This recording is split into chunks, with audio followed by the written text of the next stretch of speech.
marche dans le Seigneur.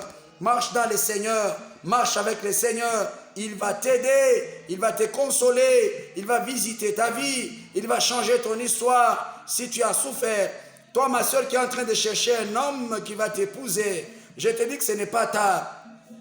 La Bible dit que la nature ici ne vous enseigne-t-elle pas? Et si, sous le même arbre de manguier, les mangues ne sont pas capables, n'ont pas la capacité de mûrir le même jour. Mais que dire de nous humains? Si toi tu as eu hier, que cela ne soit pas l'objet de critiques ou de moqueries parce que tu as eu, et à celui qui n'a pas eu. Parce que ce que nous avons toujours constaté, c'est l'esprit des crabes.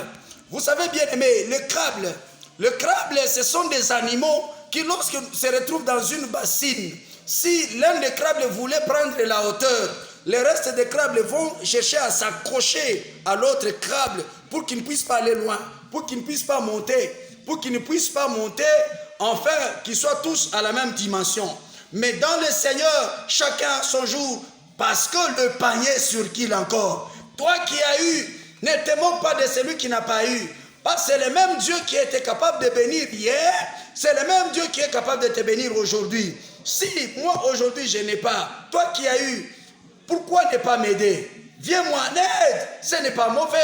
Pour que lorsque je serai aussi béni demain, que je fasse de même, étant donné que tous nous sommes dans la même direction, sous le même fil, en train d'attendre que le Seigneur nous visite. Il va te visiter, il va te visiter, il va te visiter. La vie que tu as, ce n'est pas ta vie.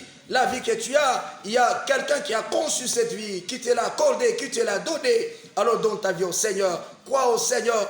Crois au Seigneur. Même si tu mourrais, tu ne mourras pas. Même si tu meurs aujourd'hui, demain tu vas vivre dans l'au-delà avec l'espérance de la vie éternelle. Tu vas ressusciter. Lorsque la Bible nous dit que le mort en Christ ressusciteront, ça veut dire aussi qu'il y aura des vivants en Christ.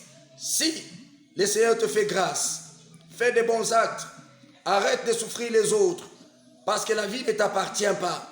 Jésus est en route, il est en train de venir, parce que sa venue est imminente. Le péché, lorsque tu commets le péché, répare, demande pardon, mets-toi en prière et le Seigneur va t'aider.